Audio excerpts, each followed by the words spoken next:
Hello বন্ধুরা, তোমরা সবাই কেমন আছো? আবার অনেকদিন পর একটা ভিডিও নিয়ে এসেছি।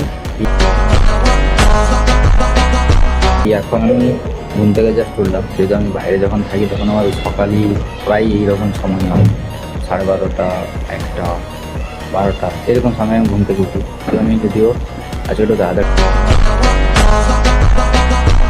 উঠেছি, উঠে ফ্রেশ ট্রেশ হয়ে বর্তমানে রুম ক্লিনিং করছি। আমার রুমের অবস্থাটা দেখুন, রুম ক্লিনিং করছি, যার জন্য দেখুন এখন পরিষ্কার করছি রুমটা। আমি ঝাড়ু দিয়ে মপ মেরে দিলাম, যেরকম চকচক লাগছে দেখতে পাচ্ছি। এই বিছানাটাও এখন ঝাড় দিই। তো তোমরা সবাই ভিডিওটাকে ফলো করো। সবাই এখন প্রায় ফলোই করছে, আমি দেখতেই পাচ্ছি। অনেকদিন হয়ে গেলো প্রায় ভিডিও এরকম করে ছাড়ি, যেহেতু প্রায় এখন কম সময়ও পাই ডিউটি, তার মধ্যে প্রচুর সময়ও পাই না রেস্ট করা, তার জন্য। তো যদিও টাটা সবাই।